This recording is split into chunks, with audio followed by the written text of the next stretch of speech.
In the 1.3 version of Calamity, when you installed the mod, it actually did an overhaul of the title screen with different music and different graphics. And one thing I noticed with this iteration of Tmod Loader and Calamity is that that doesn't appear to be the case. It's playing the latest version of the Terraria menu theme. Although recently I was on here at this title screen and I noticed down at the bottom you can switch menu theme. So the music hasn't changed, but this is the title screen of Terraria for the 1.4.4 update, as opposed to the Tmod Loader logo up at the top. Click it again, and here we go. And it's starting to play that title music that they gave me the music box for at the start of my world.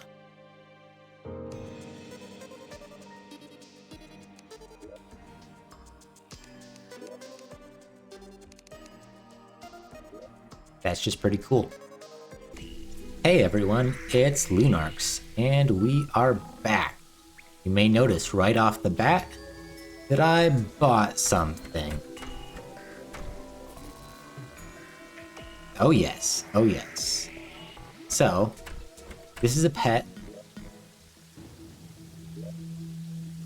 I don't know how that's pronounced. Someone's a never forgotten friend. I imagine this is the developer's dog, seeing that it is a developer item. Not only is it an adorable dog that follows you around, but if it gets stuck somewhere, it will fly to you with its epic bat wings. And it's like a dragon dog, and that's pretty epic. This is purchased from the Dryad, who has moved into my snow house. One of my snow houses. I have some people living in some outer houses, but not the right people to get pylons yet. I don't necessarily have the right people, which is quite unfortunate. I only just remembered that I discovered another shrine that is not the underground desert shrine, and I was going to find this. This is a thing to notice. My character, when I'm in a town, I'm fully visible. But when I leave a town, the full stealth. This is why it's called stealth. It doesn't seem very stealthy when you're over here, but when you're outside the town, then yeah, it's pretty stealthy. Of course, when you have the shield on, it doesn't seem like it would be very stealthy. So here's the question. So I was heading to the shrine. I think I will head there. Then I might kill the Brain of Cthulhu, just because I'm getting the itch to progress, and I haven't progressed in a while, and there are a lot of bosses I could kill at this point.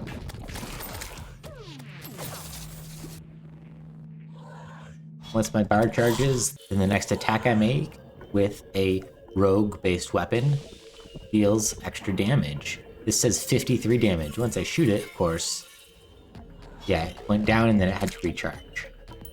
Anyway. I don't really have any buffs with me, but you know what? Let's do this just for fun. This is a mistake, but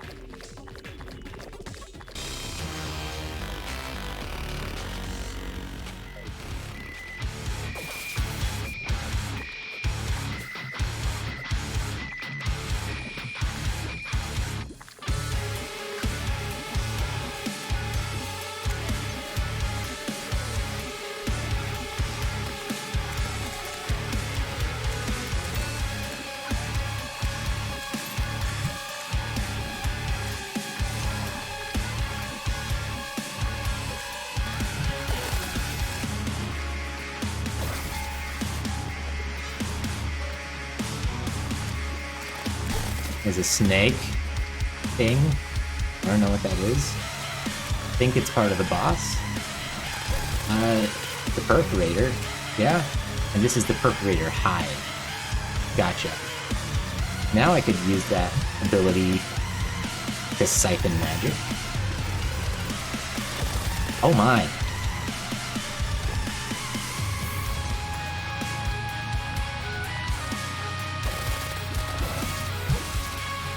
I love the music in this game so much, in this mod.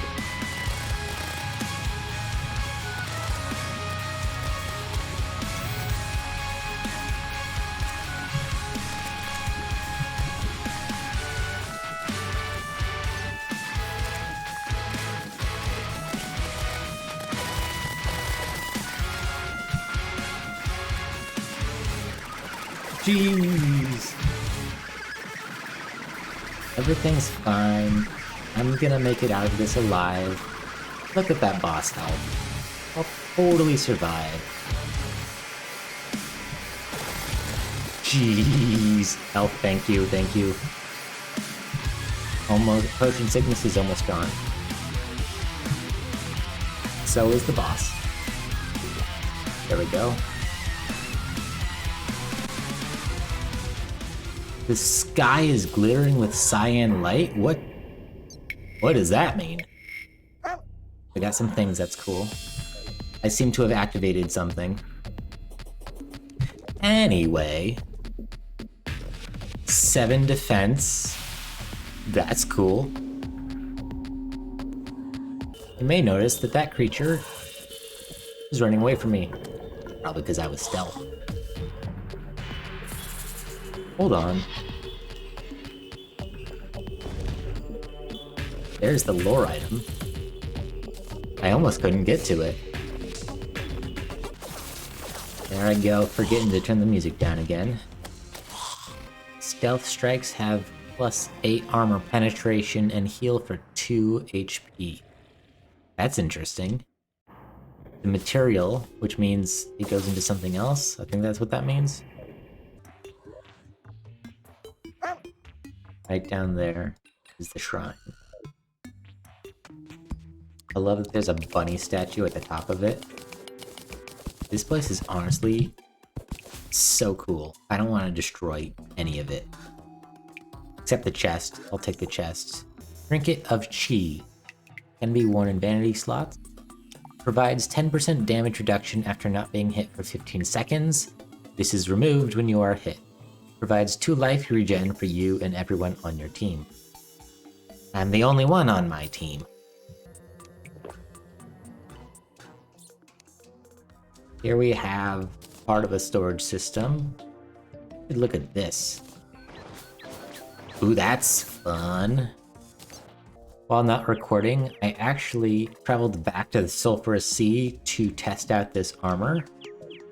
So as the armor says, you no longer need to worry about air underwater, but you still need to worry about that bar that rises that will probably kill you when it reaches the top. Actually, I found that when that bar completely fills, it will deal a fair amount of damage to you and then restart. So it's not like it will immediately kill you or constantly drain your health. It will do a burst and then refill. I also found out that that effect, whatever it is, does not affect you in the abyss. Once I got down to the abyss, I was actually fine, which is further down than I traveled while recording. And then I very quickly died without really doing anything. Surprise, surprise. So here we have some of my chests. Blocks and buildings, seeds and herbs, potions, ingredients and potions, ores, bars, gems, random stuff. This is my lore chest. This is stuff that is exclusive to Calamity. I'm gonna drop some of this stuff in there. Boss summon items. I'm actually gonna move this in there. This is mostly stuff that I can later combine into other things. Miscellaneous materials, food, and then placeholder. What are the blood samples used in? looks like mostly the stuff that you can get as drops from the perforator hive. So this is just a way to get some of the items that you want without having to farm it endlessly until you get the specific thing that you want. Now I've placed all these chests on a plank so that each one of these categories that I've labeled can just have chests underneath them if they run out of room. The perforators and their hive. Whispers from on high dance in your ears. These creatures were unique, for they wielded the slain god's power as purely as possible, veins flowing with split ichor.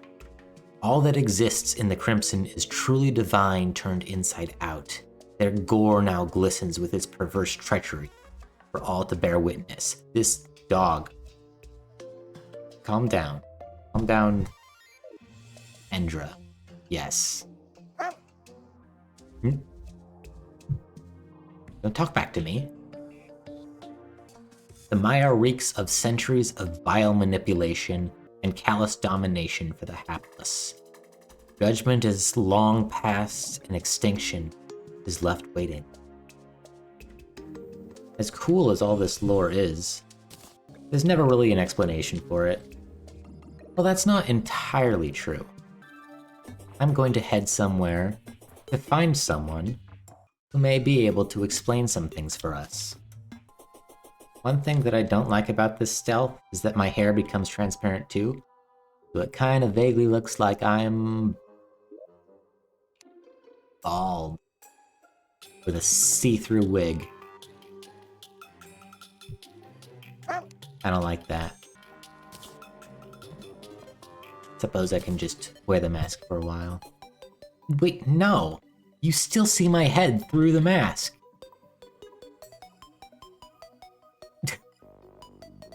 Okay then.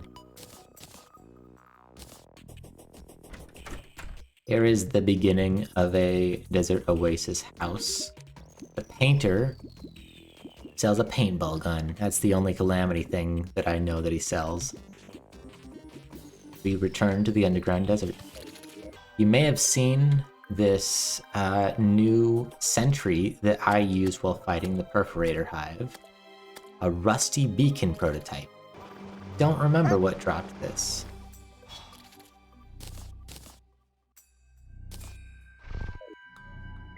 It may have been something I found at the surface levels of the abyss.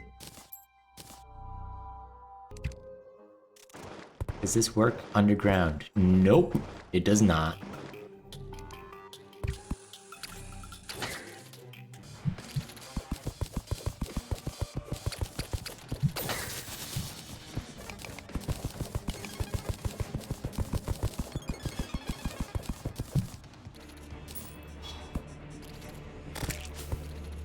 Did that thing just dive into a cactus and kill itself?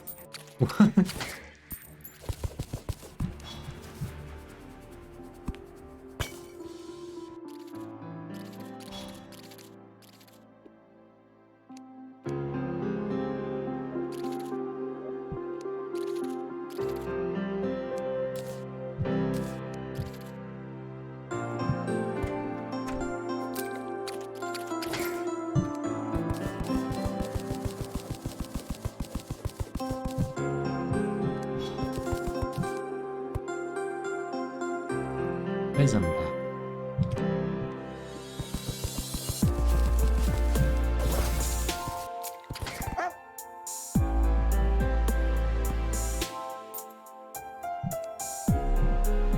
I don't quite recall what this biome is called.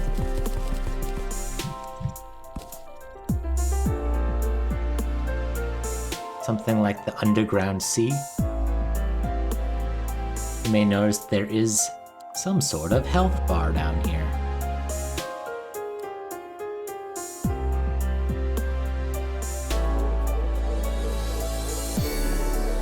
Or prism back.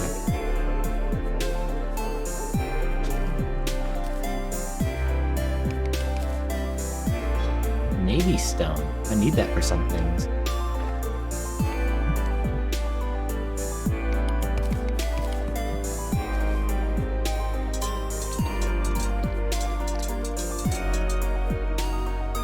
Oh.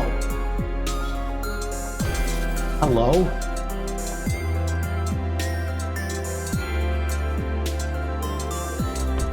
I did not notice you at first. Something that I noticed a long time ago when I played this originally, I mentioned it to my brother and he agreed, is that this music sounds awfully similar to Jolly Roger Bay from Super Mario 64, which is an iconic song. This music is just so beautiful. So when you kill that thing, ooh, it drops a pearl now, nice. The massive clam thing, you get this guy. My eyes are not well suited to bright lights after so many years of darkness. The peace of the night is welcome. This fellow is a unique NPC. As in, you notice that he has 7,500 health. Unlike the merchant, the guide, the nurse, whenever they die, a different NPC with a different name with the same role shows up. This fellow, this NPC, is just Amidius.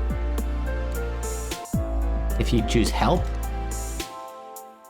he gives you a shield, a bubble shield. I don't remember what it does. I think it briefly gives you immunity to something in the sulfurous sea.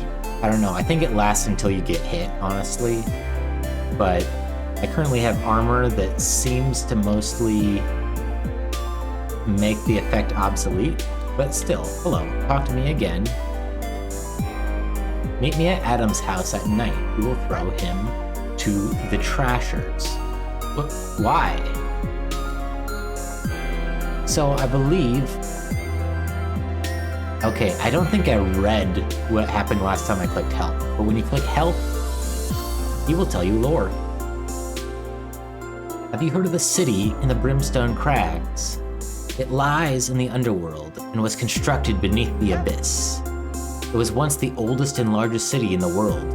Though it seems nothing but danger lies there now, it would be wise to avoid it. This hints to content that we have not seen yet. The Brimstone Crags is a biome that exists in the underworld, apparently directly beneath the abyss. Ah yes, the abyss. That trench is full of powerful creatures that could devour you in a heartbeat. I would explore the dungeon first. Good to know. The sulfurous seas are dangerous. The toxic waters will burn your skin, but if you can brave them, you will be able to reach the abyss, where there are powerful weapons and dangers aplenty. The sulfurous sea was created more than a millennia ago, but it has gotten truly unbearable in the past decades. It's the fault of the accursed robot, Dradon, dumping waste and abandoned projects in there constantly. It's viler than it's ever been, thanks to him. Be careful what you attack in the Crimson. You might just unveil a greater threat than what was there before. Already did that today, mister. Scattered across the lands are shrines dedicated to the gods. They contain powerful gear that may help you on your adventures. I assume you've heard of the legendary ninja, Batis? He and his clan worshipped the god of slime, who may be a survivor of the war due to its trickery in knowing when to hide or flee. The god of slime. We'll get to this boss later. It has one of the few tracks not created by DM Dokuro, and it goes hard. The music for this boss, it is just you wait.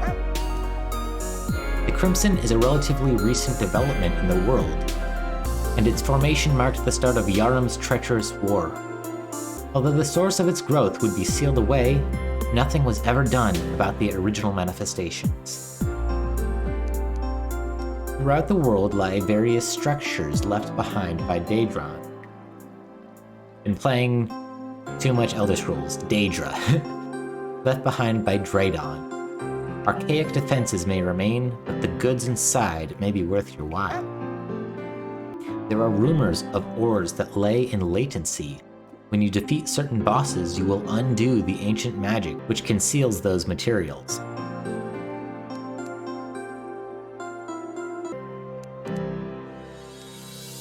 It seems I have gone through all the lore that he has to state, but he will have more later on. What does he sell? This stuff may be obsolete where I am because I went stuff slightly out of order. I did stuff slightly out of order, as I tend to do. It's hard not to, honestly. There's so much content in Calamity, and I was so focused in doing things in order that by the time I prepped correctly for certain things, I was ready to do things after what I was prepping for. So, we'll just take stuff as we get to it. There may be bosses that when we fight them, they'll be too easy. We'll just have to deal with it.